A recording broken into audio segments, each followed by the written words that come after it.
wiser, stronger, and unmarred. My existence is a test of will, of trials overcome, of a soul made bold. The weight of the world above the pain, to overcome, to break the chains. My existence is a test of will. I won't be broken, I'll stand still. Oh, made bold. Through every storm I'll find my way. Through every night a brighter day. I'll rise from ashes like a phoenix born. My spirit unbroken, my spirit unborn.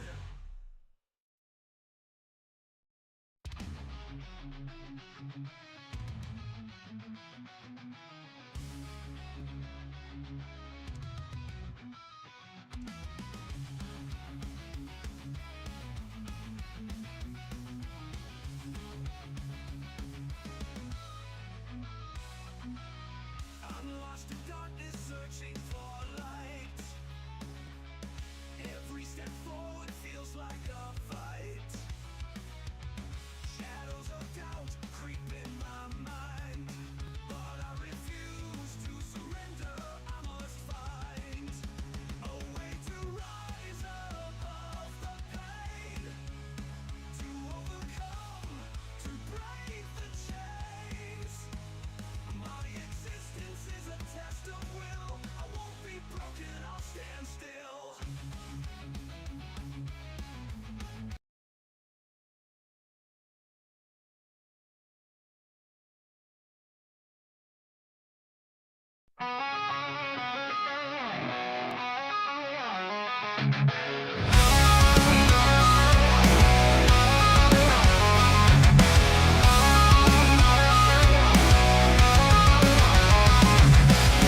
Day to day, nothing changes. All I want is a moment to think clearly, but thoughts come unrelenting, consuming every waking moment.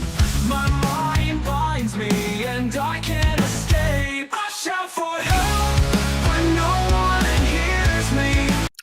Hello, greetings and salutations, everyone, and welcome to the Dirt Sheet Radio NXT Post Show Rewind for February the 18th, 2025. It's me, your friendly neighborhood pro wrestling hipster, here with little Molly Holly, the long-haired chihuahua.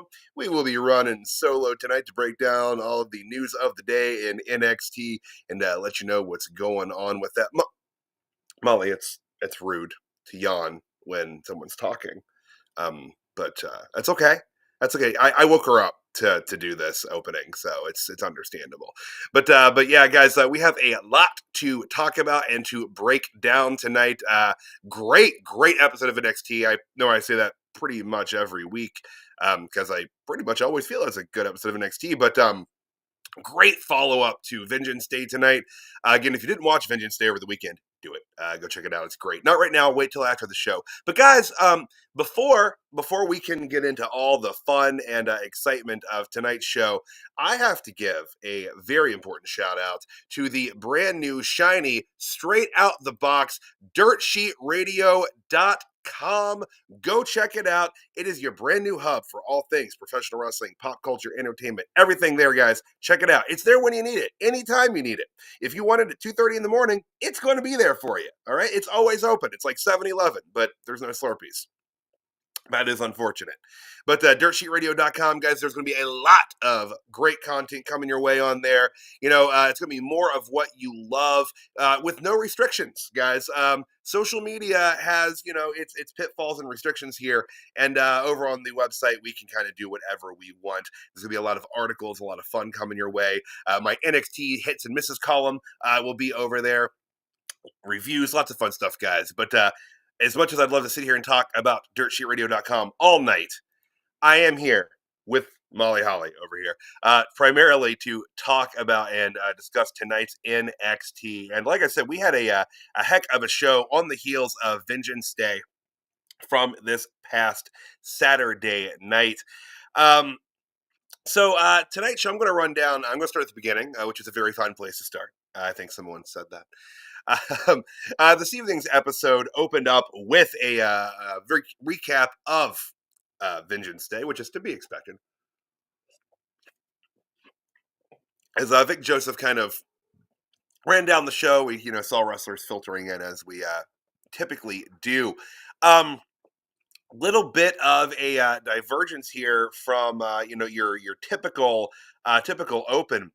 We pretty much went right into a very, very angry looking Obafemi, very intense Obafemi, walking straight up to some poor hapless production crew member there, that was just very frightened and shouting, "Hit his music! Hit his music!" Which I would too. If Obafemi approached me in a very brash and aggressive manner, as he is tending to do here, I also would kind of just want to give in and, give the ruler whatever he wants. Oh, getting ahead of myself there. But he hits the ring, comes out, and he's talking about the attack of the still unnamed group of masked men that attacked him at Vengeance Day and left him lying. He said that he was still there, he was still standing, and they couldn't take him out. He called out the masked men, and that's not who he got. He got TNA X Division Champion Moose. Moose is in the Performance Center tonight. He makes his way down to the ring. There was a very loud "holy shit" chant here from the Performance Center, which is understandable. They were hyped to see Moose make his way down to the ring here tonight. The CW muted it. I'm not sure what happened on the Netflix, as I am here in the United States and I watch NXT over the broadcast airwaves on the CW network. But they did mute it, and they just kind of muted it out completely, which I understand it's network TV. You don't want the word shit on there. However, muting the sound out completely like this really does take away from the impact and the largeness of the moment. But prior to the muting, you could tell how intense and excited the crowd was here. The two had very brief words about an inevitable meeting between the two. And yeah, that's I don't often unironically quote Booker T, but no bread, no water. Just me.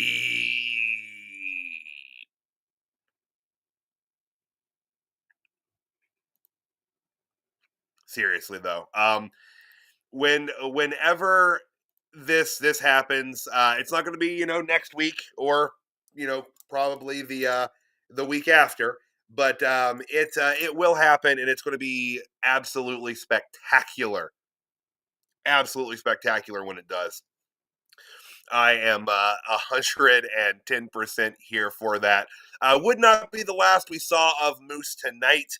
Um, we will have a little setup for him for something that will be going on next week. And again, it's unfortunately not Obafemi yet, but they're going to save that for a big moment. And that's, oh man, it's going to be just absolutely fantastic when the two of them just clash. I mean, it's just big meaty men slapping meat, right? That's what we're here for, guys. That's what we're here for. But from there, we saw Jordynne Grace entering into the building. I said that kind of weird. Jordynne Grace entering into the building. Jordynne Grace entering the building. Followed by Ricky Starks, who had still not been named. We will find out later what his name is to be. Uh, ahead of the commercial break, NXT does that thing that I really don't like that they do, but they still continue to do it because they don't let me book this shit. We had Jaida Parker make her entrance right before the break. Again, there was I think Miss Parker chant here, and I don't understand why the CW muted it. I don't know what they think they heard out of a Miss Parker chant, but it was muted. So I'm not sure. So like, are they just going to start muting every single chant as it comes up? Because that seems like a horrible practice, quite frankly. But The Rock can drop f bombs and say whatever he wants when he's on the show. But the crowd can't even chant Miss Parker, apparently. Um, So coming back from the break, we were in Ava's office earlier today as Eddie Thorpe was speaking with Ava. Eddie saying he wants a big match. She really didn't seem to want to, cave to this demand, which I don't really understand. He did get a sizable win this Saturday night, having beaten Trick Williams in that strap match. Quite a shocker, to be honest, but as he's here pleading with Ava for a match, into the scene comes Kale Dixon and Uriah Connors, fourth generation superstar. Uriah Connors. It's Fit Finley's kid, for those of you keeping score at home. But they burst into the scene, and they're throwing a party. They're throwing a party, and they're here to invite their boss to their kegger. Uh, that seems like a choice for sure to invite one's general manager, their boss, to a party they're throwing, and they also tried to get Eddie Thorpe to come because they're like, hey, like any good party, it needs good music, and they know that Eddie Thorpe has chops as a DJ, but he wasn't going for it either. And he said some very mean things about Andre Chase. Andre Chase wasn't wanting to party with Kale and Uriah either. And they got upset by this. They were defending the honor of Andre Chase. And, they said that if Andre Chase had been in that strap match with Eddie Thorpe, he would have whooped Eddie. And, in defending his honor, they said, speaking for him, Andre Chase will take on Eddie Thorpe. And it was like, you guys speak for Mr. Chase. And they said, yeah, we do. And so, yeah, I guess they speak for him. I mean, somebody's got to try to get the man out of this funk, right? The poor fella, he's just so despondent and so depressed, and understandably so. I have also been very torn up from the loss and disillusion of Chase University. It's my personal favorite college. There's no institution of higher learning better than Chase U, and I know that someday it will come back, and I feel like we're getting there slowly but surely. Slowly but surely. But yeah, so later in the night, we would get Andre Chase and Eddie Thorpe. But back into the arena, Making her way out to the ring, we had Karmen Petrovic with her beau, Ashante the Adonis. Still wondering what they did for Valentine's Day. They've still not stated. Kelani Jordynne made her entrance after that, and the triple threat match for the number one contendership of the NXT Women's North American Championship was underway.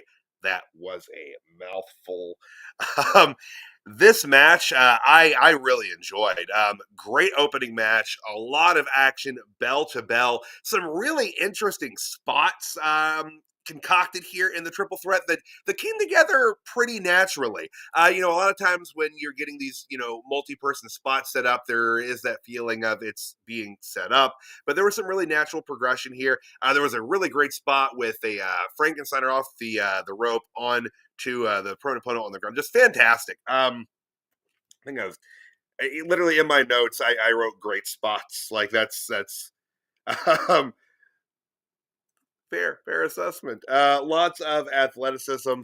The for an opening match, a pretty good amount of time, 11 minutes and 29 seconds. So as it was looking like Miss Karmen Petrovic was going to be dealt a felling blow and pinned here for the three, Ashante pulls her out of the ring, uh, just leaving Jaida and Kelani to go at it there. So Jaida just takes over and just starts wailing on Kelani, getting Kelani into the same position that Karmen was in previously. And as this is all going on, Petrovic is tossed back in by Ashante the Adonis, and she was able to capitalize on the damage done by Di Parker and Jordynne, and she gets the win here. A very cheap win, as it would be. But hey, she's, I guess, not quite heel herself. Ashante is certainly in that more heelish category. I think people still don't trust him,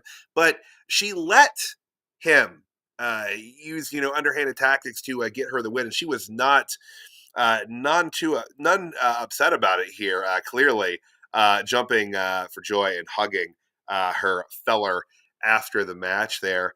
Yeah, like so. As I said, it was Parker. Parker hit her hypnotic on Jordynne, and just Adonis throw in Karmen Petrovic back in. She hit the roll up, and boom, easy peasy for her. So Karmen Petrovic is the number one contender for the North American Championship, and she'll be getting that championship shot next week. Unfortunately, she might not be 100% here because after the match, Fatal Influence just completely wrecked her. Ashante the Adonis was less than helpful here. I don't really know what I thought Ashante the Adonis was going to going to do here. Um, but he didn't help at all, not an iota. I guess he could have run to the back and tried to get help. He's got a Rolodex of women. He could have very quickly probably contacted somebody to get out here and try to help Karmen. But Karmen Petrovic got the absolute snot kicked out of her in this segment here.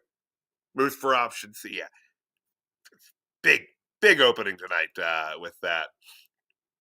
But yeah, she gets just wailed on, and then eventually out here to kind of even the odds, make the save. Julia Stephanie Vacker coming out. The numbers game still getting the best of them until Jordynne Grace makes her way down to the ring. I gotta love that quick little glance at the titles there. But Jordynne Grace makes her way down there, and she says that tonight, the three of them, Stephanie Vacker, Jordynne Grace, Julia, they want Fatal Influence in a 6-person tag in the main event tonight. And and we would get it. It would be made official shortly thereafter. And that was our main event tonight. I'll be talking about that a little bit later as we get to it. Pretty good setup here. Poor Karmen Petrovic, though.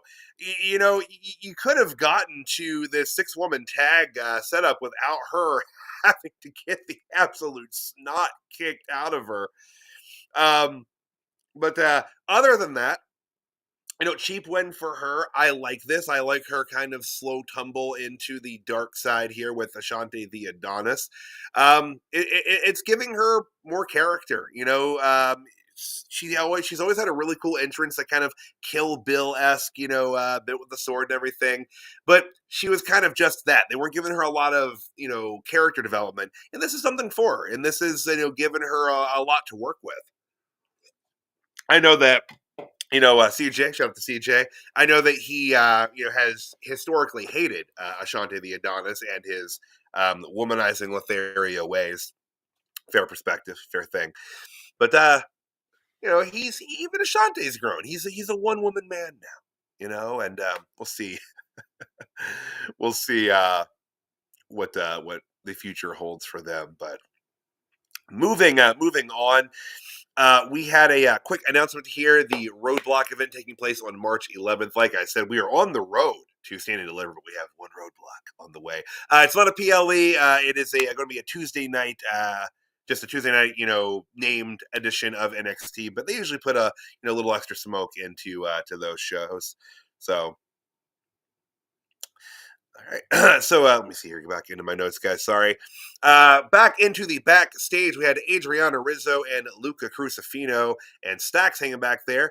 They were discussing his match coming up later tonight, and no Don with them. But Stacks said it was time to step up, so they should all get ready. So maybe the underboss is going to be making some moves to be the boss. Boss to be the boss. Stepping up. I don't really know how these mob, promotions really work. But back to the Ashante the Adonis. Okay, so that was it. Yeah, that brawl went all through the break. I guess he really couldn't get physically involved with Fatal Influence. That wouldn't be okay. But damn, Ashante just out there taking a beating. Oh, goodness gracious. But back at the ring side, we had tag team action coming away. The Meta Girls, Jakara Jackson and Lash Legend, hanging back down at NXT in tag team action against what I still think of as kind of the unusual bedfellows teaming of Soul Ruca and Zaria, the Beach Buddies, as I'm going to start calling them here going forward. But great match. Solid action. Good back and forth. Again, over 10 minutes here, 11 minutes, 37 seconds. A lot of good strength spots between Zaria and Lash Legend. I'd like to see a singles program between the two of them as well. I think that would be something to be pretty fantastic. But in tag action tonight, I was surprised by this. Despite all of the kind of moonlighting on the main roster that the Meta Girls have been doing, Soul Ruca and Zaria get the win here tonight. Zaria speared Jakara Jackson. That led to Soul hitting the Soul Snatcher. And they got the win out of that. So, I mean, a decisive victory at that. So yeah, this team was thrown together, but they're starting to rack up some wins here. So I don't know what the long-term plan is here. Maybe there's not a long-term plan with the two of them as a team. It's just kind of biding time until some space clears up in the the single spots here. Our mid card title picture is pretty crowded, as is the main event title picture for the women in NXT. Hell of a women's division, guys. I say this all the time. So many moving pieces to this. A lot of directions to go here, but it is a little bit crowded. So these tag teams that get kind of formed up like this, it is it's something for them to do in the meantime. But yeah, very good stuff here. Solid. Moving back to the backstage area, we had Sarah Schreiber catching up with Wes Lee, Tyrick, and Tyson. And, Lee was saying that it was unpredictable around here, and that plays right into their hands. You never know what's going to happen in NXT. And as he's saying that, Ricky Starks, who I'm still going to call Ricky Starks from this moment because they haven't said his name yet, so I still get to call him Ricky Starks. It's a little foreshadowing, folks. Ricky Starks walked into the scene from behind, and Sarah Schreiber just immediately blows off Wesley, Tyson, and Tyreek, and goes right over to Ricky Starks. And Wesley was a little sad about this. He sulked, and Starks said it felt good to be there and to hear the words NXT contract. He said that people had questions for him, and they were going to be getting answers in that ring tonight. And get answers we would. Going into the break, we had a little hype for LFG. Yeah, they're doing well, Alex. Like I think that they're functioning far better as a tag team than I thought they were going to. Maybe I should stop discounting the teams that get tossed together like this so quickly. But sorry, we had a some hype for LFG, and if you haven't watched LFG, if you haven't watched it, I recommend it. The first episode was on Sunday night. It is, kind of tough enough esque, but it's a little updated. It flows a little better. It doesn't feel quite as, I don't know, game showy or even reality showy. I dug it. I thought that all of the trainers and legends on it were presented well. Um, it was interesting that during a little slight spoilers here, but during the match portions of it, they have Vic Joseph and Jeremy Borash doing the commentary, and they're not just doing commentary on the match per se, but they're also talking about aspects of why the match is, as the trainers comment on things like, oh, he's supposed to be the heel, but he's not doing anything underhanded. And then the commentary will kind of comment on that as well. It's a very, very interesting setup that they've gotten. I'm here for it. I look forward to this coming week's or this coming weekend's episode as well. So check that out if you haven't. But I digress. Back to NXT. In the ring, we had a table set up with a couple spots there, and Ava making her way to the ring ahead of the contract signing segment. We had Ricky Starks, again, still saying Starks while I can, y'all. But Ricky made his way to the ring here to the NXT entrance theme, as I guess being a still a technical, air quotes, free agent here. He doesn't have entrance music yet, right? So here he is, making his way down, getting ready to sign his contract, and he wants to say some words to the crowd before signing his contract, get some things off of his chest, and he said, this was a dream, but now it's a reality. Main eventing, every NXT PLE is going to be a reality. Winning the NXT Championship is going to be a reality. He's the man in NXT now. And as he's, kind of putting himself over and putting NXT over, he's interrupted by all ego Ethan Page, which, you got to have the two cross some paths here, right? This is something to be completely expected. But Ego talks about how Starks has taken a page out of his own book. He's saying that I bet in that contract in there, you've got a guaranteed NXT title match in there. Taking a page out of my book, but there can only be one Ethan Page. And Starks told me, he's like, Starks told Paige that you're really in your feelings about this, and you're wearing insecurity as tight as that jacket. He said that he was here to take this place to another level, and he brought up that this is a celebration. This is a time to be happy, a time to celebrate, a celebration of him being here to sign with NXT, a celebration for Ethan Page because he beat Javon Evans at Vengeance. He's like, you go, man. You go. You good for you beating Javon. And, that pretty much summoned him because Javon was back out there for another pound of flesh as he jumped Ethan Page, and the two brawled away. While that lady in blue right there is recoiling at the two of them coming over the rail there. So, Ricky regains his composure, gets back to where he was at, gets ready to sign that NXT contract, and he is interrupted again. This time, interrupted by Wes Lee, who is upset by the disrespect that Stark showed him backstage, bigfooting his scheduled interview time. And yeah, I like this. I like this level of involvement. You know, kind of him crossing paths, meeting eyes with multiple people here. You know, lay as many seeds as you can as quickly as you can. You know, it's one thing I like about, you know, some of the decisions they make here at NXT. You don't quite know what angle they're going to go in, what direction they're going to go in immediately. But yeah, so Stark's arguing here with Lee a bit. He said, you know, Lee telling Starks that there are rules around here. There are rules. And number one rule is you don't underestimate Wes Lee. Wesley wanted to show Starks the ropes here at NXT, and Stark said he'd do him one better. He wanted him next week. Lee said it would be one and done. They brawled here a little bit, and he kind of got Wesley out of the ring.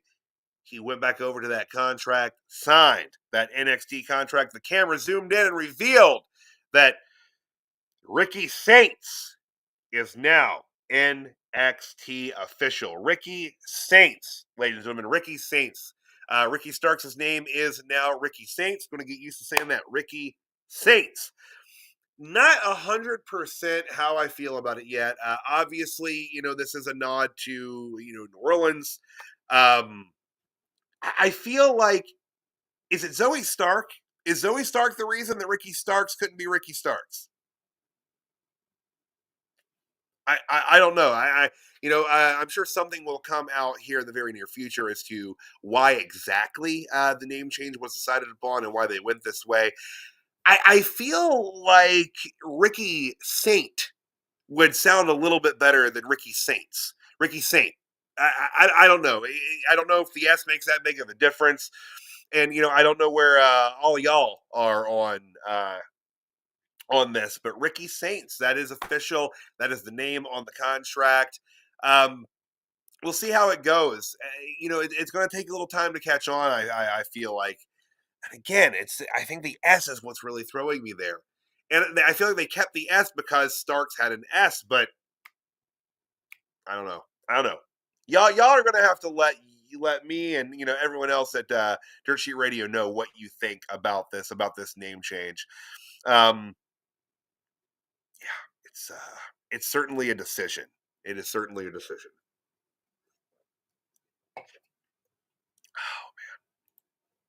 I don't know. My knee jerk is I don't like it right off the bat, and that's because I don't really completely understand why he just can't use Ricky Starks. Again, if it's Zoe Stark, if that's the reason, the Pure Fusion Collective is already falling apart. You know, I don't know. Absolute Ricky Saints. It's the absolute Ricky Saint. They need to cut the S. Is it too late? Is it too late to cut the S off? We can do this, right? I mean, if you know, people move around and, you know, you drop entire first names off of them, I think we can get an S off of Ricky's last name here. I'm making the movement here, guys. Let's start it now. Let's absolute Ricky Saint. Cut the S off. Get the S out. Get the S out. That's going to be the movement here. Jeez. But all right, we are back. Where are we at here? Back on the into the backstage area. Fraxium was getting some microphone time with Sarah Schreiber, and No Quarter Catch Crew kind of showed up, bombed into the area here, and kind of got them out of the way. And Tavion Heights and Miles Bourne with Charlie Dempsey back there in tow. They said they were here to issue a challenge, and that it wasn't against Fraxium. No, different champions they had in mind. They issued a challenge against Matt and Jeff Hardy, the TNA Tag Team Champions, and they said they want the Hardys next week in Cincinnati. I live in Ohio. I live in Columbus, Ohio, parts unknown Ohio, as I often say. I am so angry with myself that I did not try to get tickets to the show in Cincinnati. It's like an hour and a half southeast from me. And I'm southeast. That's not important. It's an hour and a half away from me. When I used to work for the murder mystery company doing murder mystery shows, I was in Cincinnati like 3 times a week. You know what I mean? Like I can drive there like breathing in and out. I'm really, really upset with myself that I didn't try to get tickets to this show because this card is going to be dynamite next week. We'll talk about that a little bit later too as the full card came together. But I'm mad, guys. I'm mad that I'm not going to this show. But yeah, issuing the challenge to the Hardys next week, and we'll see if they accepted that. During the break, we had Ricky Saints. Going to get used to it. Ricky Saints walking backstage where there were just a bunch of tag team guys just laid out everywhere. And he looked around and just remarked, damn, this place is crazy. Just walked out. I like this part here on commentary. Vic Joseph said that Ricky should avoid the parking lot. That is solid advice when you are at the Performance Center. Stay the hell away from that parking lot. Moving back into the Performance Center proper here in the ring, we had Shawn Spears making his way out there to take on Channing Stacks, Lorenzo with Adriana Rizzo and Luca Crucifino. Spears out there, of course, with the Information Bush trademark, which, of course, is Izzy Dame, Brooks Jensen, and Nico Vance. Uh, you know, not a bad match. I'm not going to say bad at all. Paint by numbers here. That's not really a bad thing. It's exactly what you would expect. Nothing spectacular. Not a lot of drama here. Shawn Spears getting the win in 5 minutes and 3 seconds. This I think. One, obviously, the continuation of the feud that's working here between the family and the Information Bush, but also these losses for the family, for kind of the more secondary and tertiary members of the family. I think it's going to lead to a mutiny against the Dawn. I really do. And I think that's where we're heading here. I don't know if that's a heel turn for everyone other than the Dawn, or maybe I'm wrong. Maybe it doesn't go that way at all. Who knows? Uh, but Shawn Spears getting the win here tonight in 5 minutes and 3 seconds. Like I said, this was as good as I'm going to say a Shawn Spears match can get. Yeah, yeah. No disrespect. That's me saying a lot for Shawn Spears. Longtime viewers of the show know that I'm not historically a Shawn Spears, Ty Dillinger guy. So that's what it is. Is what it is. Back in the, am I doing this out of order? Did I? No, I'm right order. I got the order right. We were backstage where we had the King, the television star, Lexus King, Heritage Cup champion Lexus King, talking to Moose back here, and he said that he didn't like that all these TNA guys were coming here like this, and they got some big balls rolling in here the way they are. That they're coming in here and they're trying to win all of this gold in NXT, but Moose isn't putting up his TNA X Division championship. No, no, no. And Moose said that if that's what he wants, all he has to do is ask. So next week, in Cincinnati, the hometown of Lexus King. It's going to be for the TNA X Division title. Lexus King and Moose 1-on-1. Hell yeah. Hell yeah. Honestly, I wouldn't be hyper opposed if they could just say it's for both championships by next week and put the cup on Moose. They're not going to do that. They're not going to do that, and I'm going to tell you why they're not going to do that. I think I've figured out what's going on with the Heritage Cup. Diverge with me here, ladies and gentlemen, for just a moment as I speak on the Heritage Cup and the one fall to a finish change that they have done to the rules for this, or that Lexus King has dictated happens to it. So Lexus King has changed that one fall to a finish. So the Heritage Cup is not really the Heritage Cup at this point, as it is not a round-based system. That's what makes it the Heritage Cup. I believe this one fall to a finish business will keep going. It will stay in effect until a return happens. I think the cup stays with Lexus King. The cup keeps this absurd change to its rules until Noam Dar makes his return. I believe that Noam Dar will make his return and restore the Heritage Cup to its former glory when he does so. So that is my prediction, maybe my desire, but somewhere between desire and prediction.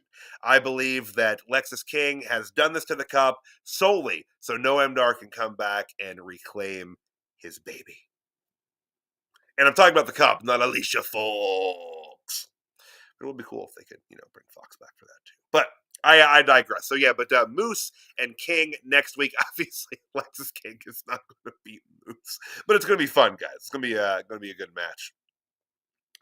All right. Now, staying in the backstage after this, we kind of had the camera kind of pan over, and we had Kale Dixon and Uriah Connors trying to talk up Andre Chase. Andre Chase again reiterated to them that Chase University is dead. And he just left the two of them looking disheveled, distraught, and depressed as he made his way, as his very exciting and fun entrance music rang through the arena. Oh, look, everyone, it's Celeste, the Celestial Biscuit Maker. She has come to say hello. But Andre Chase made his way out to the ring. Very sad. He'd be happier if he saw the cat, maybe, but no. Andre sad, Andre. Walk slowly. And Booker T, you asshole, just laughing the whole time at Andre Chase looking sad. Oh, look how sad he looks. Oh, look how sad he looks. And I like that Vic stood up to Booker over this. Booker's being an unnecessary asshat regarding Andre Chase's psychological well-being. This is not a safe work environment in my opinion, and I think that Andre, upon hearing how Booker T was speaking in commentary, should be going to Ava to request I don't know what exactly, but some sort of penance. I don't know. Booker T should be fined at the very least. Absurd. I digress. But Andre Chase in the ring, awaiting his opponent for the night, pacing around again, looking very, very sad, very sad. Very, it makes me sad when he's this sad. But he wouldn't be waiting too long as Eddie Thorpe makes his way to the ring, hot off the heels of his win over Trick Williams. Again, I think that was quite the surprise for most of us that he walked out of Vengeance Day the winner of that. But pretty good match here. I thought multiple times during the match that maybe Andre Chase was going to pull it out, which would absolutely have wasted Eddie Thorpe beating Trick Williams at Vengeance Day. So I think, the logical portion of my brain was telling me there was no chance that was going to happen.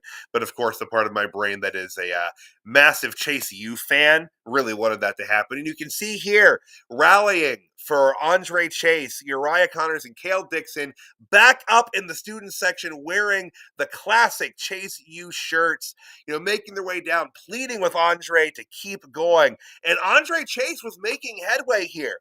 He was making his comeback. He hit that the side Russian leg sweep, and he was getting up to do the Chase U stomps. And as he called out to spell the name, he again saw that vacant Chase U student section, and in his despondency was taken advantage of by Eddie Thorpe. And Eddie Thorpe was able to get the 3 count and beat Andre Chase. At least Andre Chase tonight finished the match. The last time he went hyper despondent, Andre Chase, he left poor Hank and Tank high and dry and to be beaten. So I mean, at least he stuck it out. Still unfortunate. After the match, we had the kind of the lights drop down, and up on the Tron, Trick Williams appeared, and he told Eddie Thorpe, "It ain't over until I say it's over." So clearly, it is still going on between I'm so sorry, guys. The cat just caused a little bit of a ruckus here um, in in the living room, knocking things everywhere.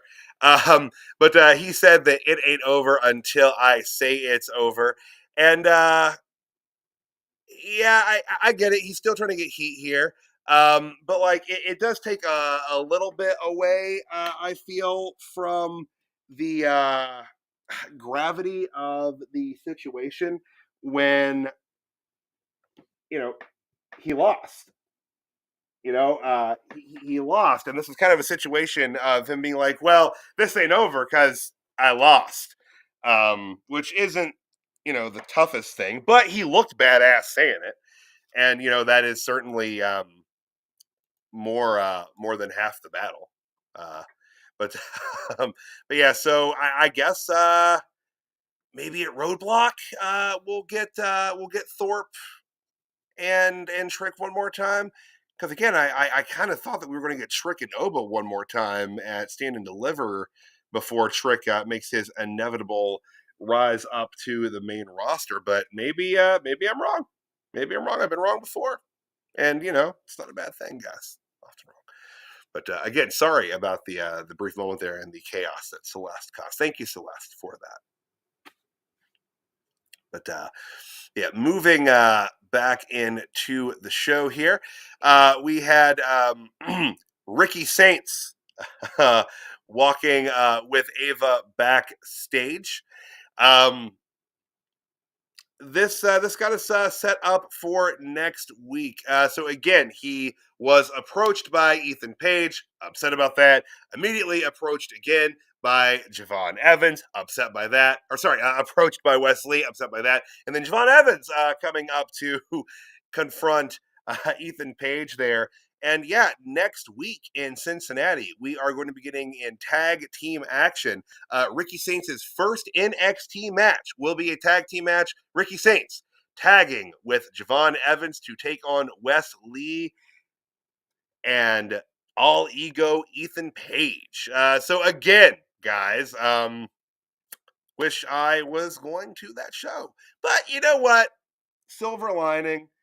I'm not going to the show, but I will get to be here live after and talk about it. So there is that. At least I'll still get to the show. If I was doing that, I wouldn't get to the show. So silver lining. You gotta find it where you can. But all right. Oh, so via social media, guys, we got a response from the TNA Tag Team Champions, Matt and Jeff, the Hardy Boys. Although I guess they're not really the Hardy Boys at this point. They are. They've been, Hardy men for quite some time, I guess. But I can still call Shawn Michaels the Heartbreak Kid, even though at this point he's more like the Heartburn guy. But neither here nor there. Neither here nor there. But the Hardys, obviously, I think, as to be expected, they accepted the challenge from the No Quarter Catch crew, and they cut a brief promo on the NQCC, and then turned their attention to Fraxium verbally as well. They said that next week it would be a Hardy party on NXT. So yeah, God, looking forward to that. Going to be a hell of a show next week. Yeah, so on the card for next week, we have got Moose and Lexus King for the X Division Championship. The aforementioned Ricky Saints and Javon Evans taking on Wes Lee and Ethan Page. Stephanie Vacker will be defending her North American Championship, her first North American Championship defense against Karmen Petrovic. And in tag team action, the TNA Tag Team Champions, the Hardys, going to be on NXT in Cincinnati next week, taking on the NQCC, in this case, Tavion Height and Miles Bourne. Guys, next week shaping up to be absolutely awesome. Absolutely awesome. But we got one more match to go here, guys. We got the main event to talk about before we get out of here this evening. In 6 women tag action, we had Stephanie Vacker making her way out, followed by Jordynne Grace, and then the NXT Women's Champion Julia making her way to the ring, uh, as I said, to take on the team of Fatal Influence. Now, as I said, I felt the way to get here was kind of unfair to Karmen Petrovic, but I like this. I like this as a main event. It's a good way to get Jordynne Grace into her first NXT proper match as a NXT talent. Obviously, she wrestled on NXT television when she was still under contract with TNA, but this is her first match as a contracted WWE NXT talent, and I like this too because it's using Fatal Influence as a cohesive unit here, slightly ignoring the fractures that have been showing up in their team. But yeah, I like them as a team. Yep, Hardy's next week. Woo! Um, oh man, that is a good question, and probably lies somewhere in that TNA was probably taped already. That would be my guess. I'm not 100% on that. That would be a Matt, the corny reviewer, question. He would know for sure, as he is our resident TNA expert. Had Matt on last week, actually, but he would know for sure. But I'm assuming that's taped already. And obviously next week, NXT will be live from Cincy. But I digress. But yeah, so other than kind of ignoring the fractures there, I like seeing them as a team here. Obviously, we're not going to get to any sort of like trios title here in NXT. Not that we need that at all. Uh, but yeah, I like factions, guys. And yeah, good setup here and fun main event. Bell to bell, great action. Jordynne Grace got a lot of shine here. We went 13 minutes and 1 second before the faces get the win here tonight. Yeah, it was just a flurry of finishers there at the end. But when it was all said and done, Jordynne Grace hit Jasmine Nix with her finisher to get the win here. So Nix takes the pin. Grace gets the 1, 2, 3. Booker T is going to have a heart attack during that bit one of these days. But yeah, the face is standing tall here. And again, one of the questions I asked going into tonight was where is Jordynne Grace leaning? Whose championship is she gunning for here? And still, we're not really any clear there. She could go either direction, and I like that. I like the ambiguity to it. I like that NXT can keep you guessing here, especially with this women's division.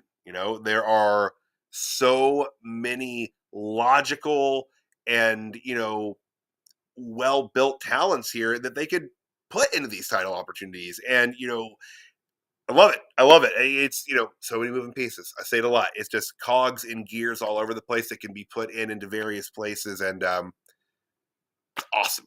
I argue it on the online quite a bit with folks, but I think talent for talent is the best women's division in the world. It's just great and it's getting stronger.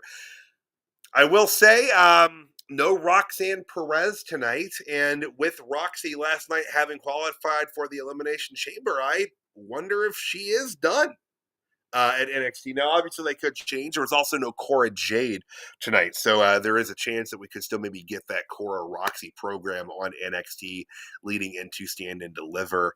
Because we had discussed the possibility of a Bayley and Roxy match here, possibly a Stand and Deliver, maybe even WrestleMania. But they're probably going to do what they want to do with them in the Elimination Chamber, as they're both in that. But yeah, but no Roxy. So I, kind of hope tonight would give us a little clearer indication as to where Roxy is at now. And I don't really feel like it gave us much of a clear indication. Maybe, just a notch closer in the direction that she is officially called up. But I guess we have to wait a little bit longer to get a clearer picture there. But before NXT went off the air, there was just lights flashing in Ava's office, and she rushed in to find her office absolutely wrecked. and Mr. Stone beaten, shirt unbuttoned on the ground. Yeah, and she was just shouting, Mr. Stone, as they went off the air.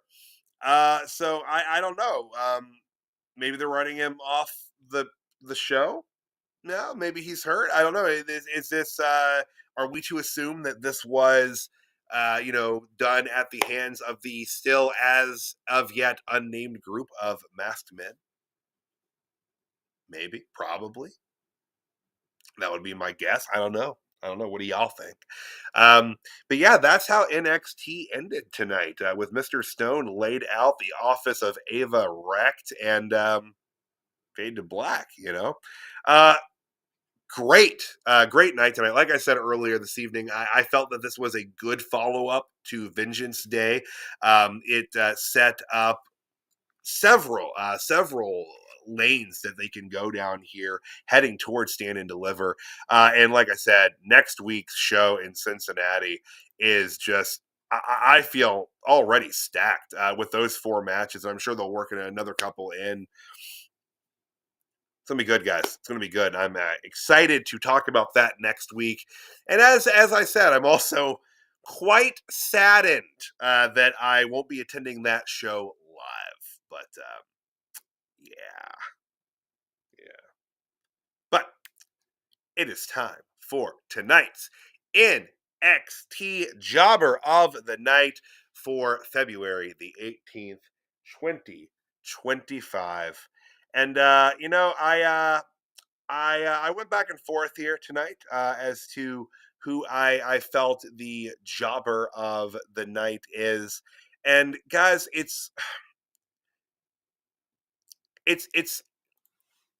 I'm going with Trick because of the way this was presented. I love Trick Willie.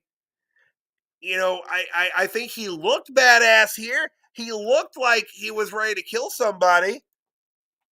But I don't like the framing of this feud continuing. It ain't over until I say it's over. And like I said, that's basically saying, well, I don't want this to be over because you beat me. And it's cool, like, defend your honor, but I feel like that there had to have been a different way for them to get here than that. I just thought it didn't make Trick look quite as strong as it could have, but he'll bounce back. And yeah, I agree completely. I think it's gonna be an awesome NXT next week. But yeah, so I don't know, with this Trick Williams and Eddie Thorpe feud even continuing. Is this just going to be Trick getting his win back? In which case, having Eddie Thorpe beat him, I think was pointless if that's what they end up doing. But is Trick Williams going to lose to Eddie Thorpe twice in a row? I don't know. I don't know, guys. I don't know. But yeah. So Trick, unfortunately, just because of the way that you're trying to continue this feud, kayfabing it here a little bit, guys. But it ain't over because I lost. So I don't want it to be over because I lost. Sorry, guys. And when I'm grasping something so weak as a jobber of the night reason, you know that it's slim pickings or something like that. It's hard. Sometimes it's hard to pick jobber stuff, guys. Sometimes it's hard. But the megastar of the night. This is a spot that is less difficult to get to.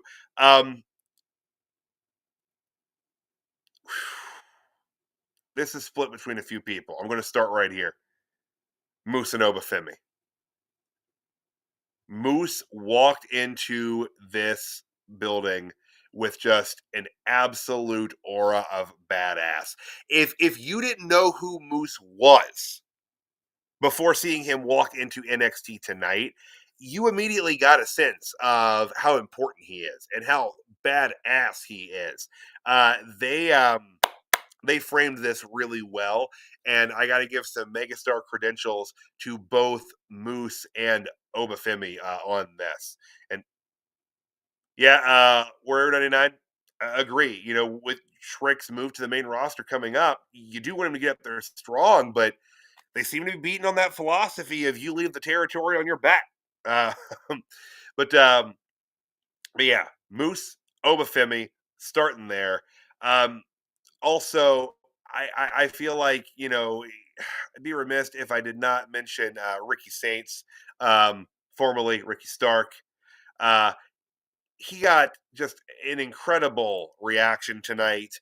They framed him from the beginning of the show through his last segment that he appeared on the show as an absolute superstar, as a very big deal. And that's important.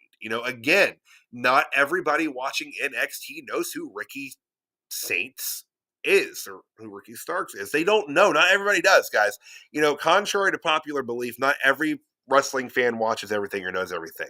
I'm sure that there is a good portion of the NXT audience that knows Ricky Starks from AEW. And I'm sure that there is also a portion that knows Ricky Starks from his time in NWA. But not everybody does. And even for people who do not know who he is, he was made to look important. He was made to look like a main event superstar, and good on him for that. So, absolutely well done with that. And again, I know I'm just hitting all of these megastars tonight. Uh, I gotta hit Jordynne Grace too. Her first night on the roster officially. Um, you know, uh, Kicking ass, taking names, looking great. And I said this Saturday night when she made her appearance at the end of Vengeance Day. The NXT women's roster is not just in good hands, it is strong as hell and getting stronger. It's awesome, guys. It's great. Um, it's hard for me to pick one megastar, so I picked that many. So Ricky Stark putting Iron Survivor. That wouldn't be a bad fit for him. When that rolls around. Like I could absolutely see them going that route with Ricky. I think Ricky will be at NXT for a little while. I don't think they're gonna pop him up to the main roster prematurely. At least I hope not. We are still learning lessons in as to why we do not pop wrestlers up to the main roster without having something for them to do. Blair Davenport, see what happens when you do that, guys. And then you have to cut somebody like Blair Davenport. Yeah, so hopefully they wait. But yeah, guys, that's my massive list of megastars for tonight, as well as my pseudo pick for a jobber. But that's NXT, guys, not just in a nutshell, but from start to finish. Um, Thank you. First and foremost, to everyone that tuned in live here tonight to chat with me, and all the folks in the chat. I appreciate all of y'all being there, and helping to keep the show going. And it's had a good time tonight. Had a good time tonight. Dirt Sheet Radio isn't just here to cover NXT. No, no, no, no.